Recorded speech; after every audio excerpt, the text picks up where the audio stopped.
Je vous salue au nom de notre Seigneur Jésus-Christ. Aujourd'hui, nous avons un autre invité que nous pouvons partager la parole de Dieu. Oh, maintenant, je peux lui donner le temps suffisant pour vous dire ce qu'il veut, ce que notre Seigneur veut pour vous. Merci. Amen.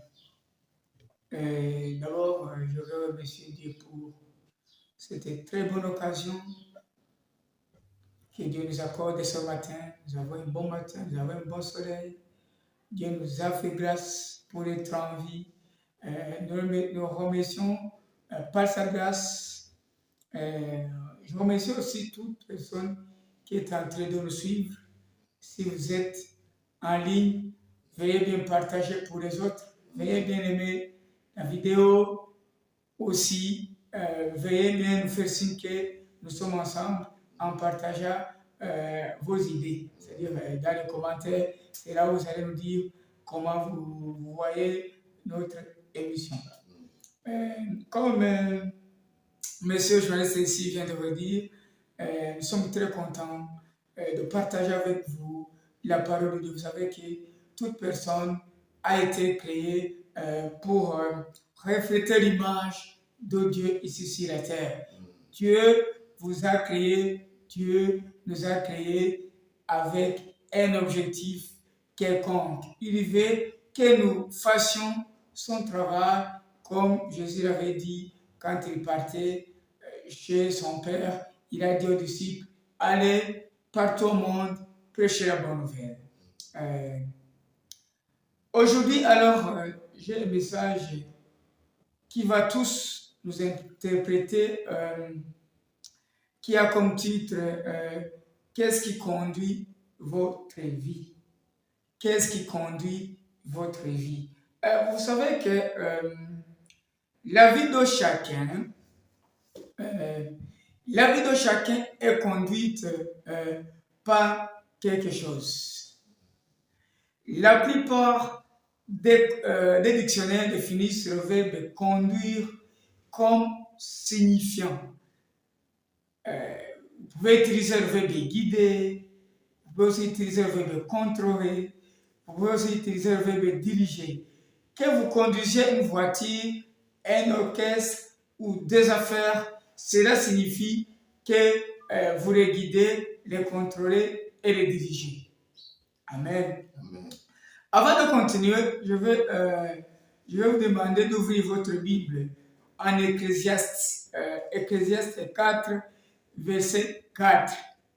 Si vous êtes là, il faut que, si vous avez aussi la Bible, veuillez bien ouvrir l'Ecclésiaste 4, verset 4. La Bible nous dit, j'ai vu que tout travail et toute habileté dans le travail n'est que jalousie de l'homme à l'égard de son prochain. C'est encore là une vanité et la poursuite du vent. Alléluia. Amen. Ça, c'est ce que dit la Bible en Ecclésiaste. Comme j'avais dit, la vie de chacun est conduite par quelque chose. Alors, nous allons prendre ça comme étant la force motrice de notre vie. Alors, quelle est la force motrice qui conduit votre vie? Ça, c'est la question que je vais vous poser. Qu'est-ce qui conduit votre vie aujourd'hui? Ce que vous devez savoir, un homme sans objectif est comme un navire sans gouvernail. Un misérable est rien du tout et non un homme. En ce moment, vous êtes peut-être obsédé par un problème, une pression ou un délai à respecter. Il peut aussi s'agir d'un souvenir pénible, d'une peur ou d'une spécification. Des centaines de circonstances, de valeurs et d'émotions peuvent conduire et conditionner votre vie. Alors, nous allons étudier aujourd'hui 5 conduites que nous devons tenir parmi les plus courantes. La première est celle-ci. Beaucoup de gens se laissent conduire par la culpabilité. Beaucoup de gens se laissent conduire par la culpabilité. Ils passent toute leur vie à éliminer leurs regrets et à cacher leurs hontes, leurs mauvais souvenirs. Les hontes, ils laissent leur passé déterminer leur futur. Souvent, ils se punissent eux-mêmes. Alléluia. Vous savez, souvent nous les êtres humains, nous pensons à notre passé et nous la reflétons encore. Ça nous suit, ça nous suit. Alors, il y a beaucoup de gens qui sont conduits par leur culpabilité. Mais ce que vous devez tenir, cela ne devrait pas bien vous poursuivre dans votre vie chrétienne. Je vais vous donner un exemple. Quand Caïn a péché, son sentiment de culpabilité l'a coupé de la présence de Dieu. Lui-même, il s'est culpabilisé. Il est parti très loin de la présence de Dieu. Vous savez ce qu'il a eu. Vous savez ce qui lui est arrivé quand il est allé très loin de la présence de Dieu. C'est ce qui peut nous arriver nous aussi quand nous sommes loin, quand nous nous mettons loin de la présence de Dieu. Parce que telle est la situation de la majorité des hommes d'aujourd'hui. Ils étaient sans but dans la vie. Caïn est parti sans but. Il ne savait pas quoi faire. Parce que Dieu avait prononcé un mot chez Caïn, que nous allons lire en Genèse 4, verset 12. Si vous avez votre Bible, vous lisez en Genèse 4, verset 12.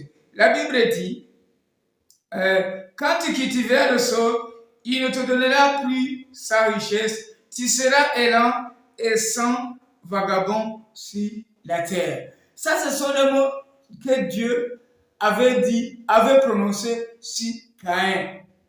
Tu seras un errant. Même quand tu cultiveras, la terre ne te donnera rien. Mes frères, ce que nous devons savoir, nous sommes des produits de notre passé, mais nous ne sommes pas obligés d'en être prisonniers. Tu n'es pas obligé d'être prisonnier de ton passé. Le plan de Dieu n'est pas limité par notre passé. Le Seigneur a transformé Moïse, un meurtrier, en chef d'une nation, et Gédéon, un lâche, encouragé héros. Vous savez comment était Moïse? Mais Dieu l'a transformé. Quand il a dit, moi je sais pas parler. Mais Dieu l'a transformé en chef d'une nation. Vous connaissez l'histoire de Gédéon. Gédéon lui-même avait dit quelque chose qui le décourageait. Me voilà, je viens d'une petite famille de Manassé. Nous ne sommes rien, mais Dieu l'a transformé en héros. Dieu peut aussi accomplir des grandes choses dans notre vie. Le Seigneur, c'est mieux que personne donner un nouveau départ aux hommes. Dieu nous donne un nouveau départ, comme il l'a donné chez Gédéon. Gédéon avait dit, moi, c'est-à-dire, je ne suis pas capable de libérer mon peuple, mais Dieu l'a utilisé. Dieu lui a donné un nouveau départ. C'est comme aussi Moïse.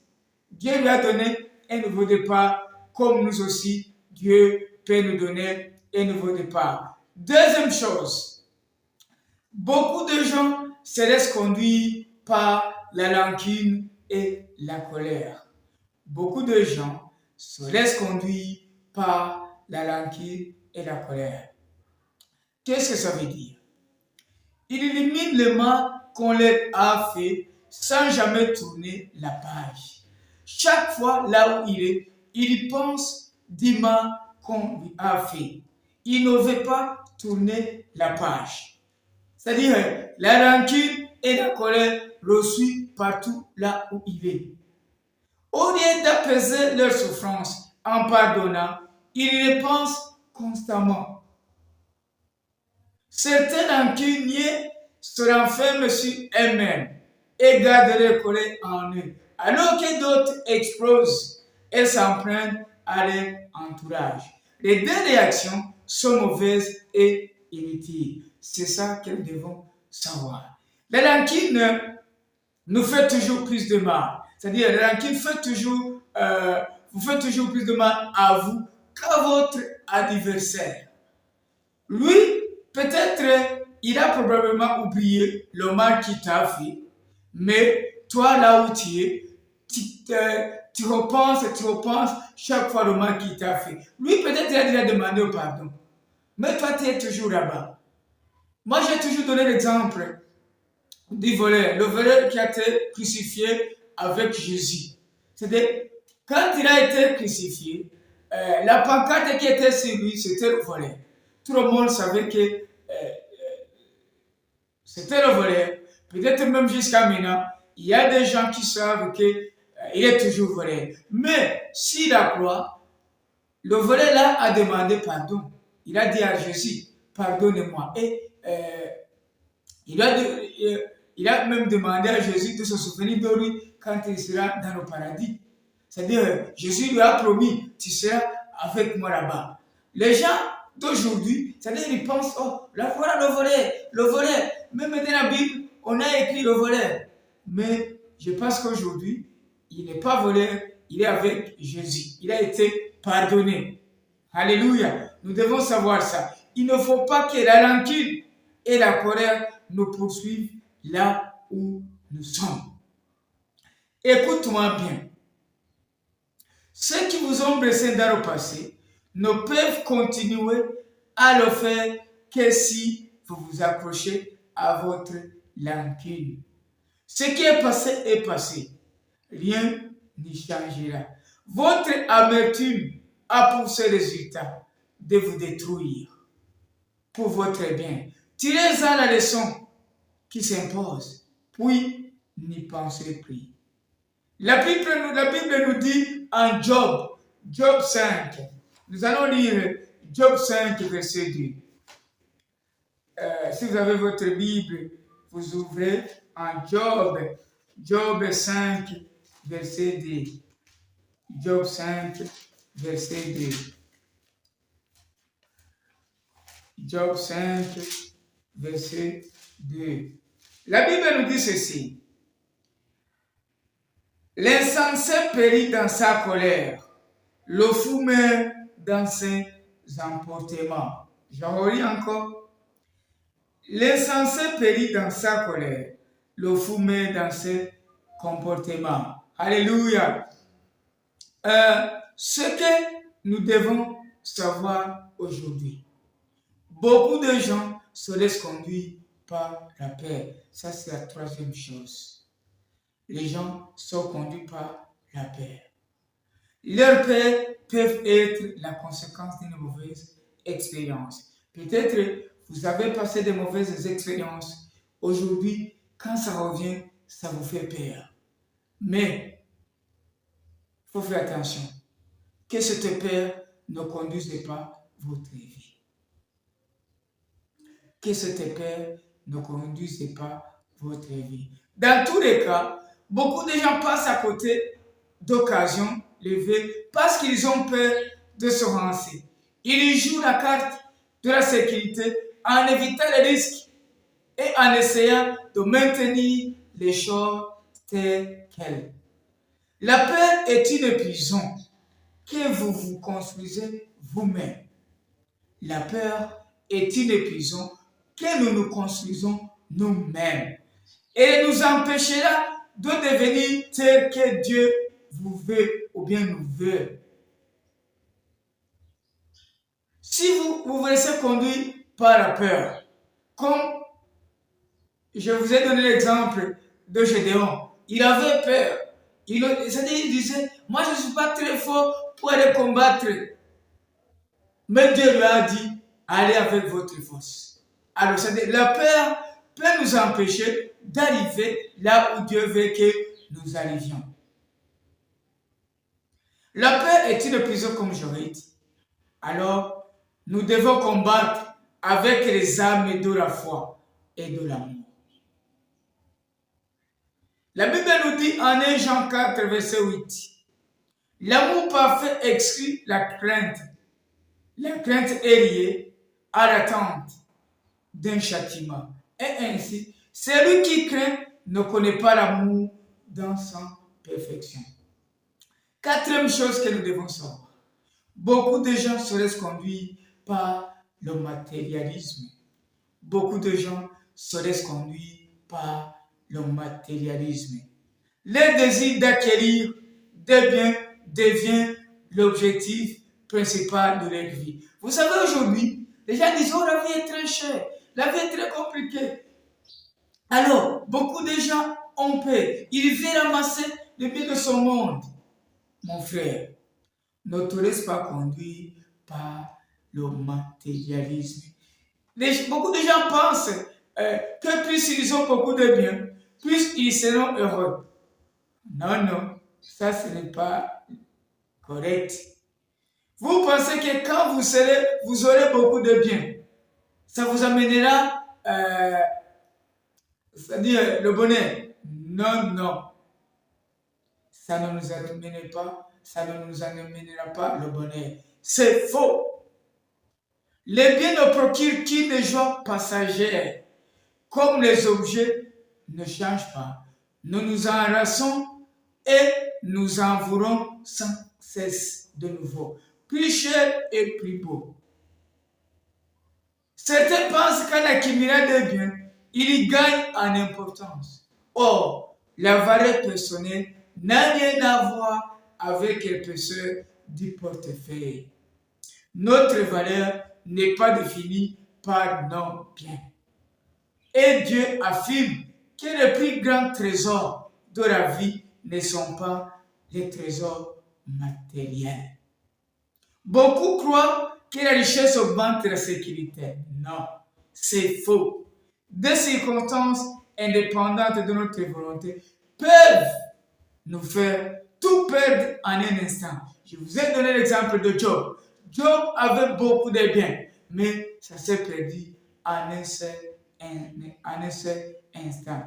Nous ne trouverons la vraie sécurité que dans quelque chose que personne ne peut nous enlever, nos relations avec Dieu. Que personne ne t'enlève pas ta relation avec Dieu. Vous savez, il y a beaucoup de gens que quand ils ont beaucoup de biens, quand ils sont très riches, qu'on ne leur parle pas de Dieu.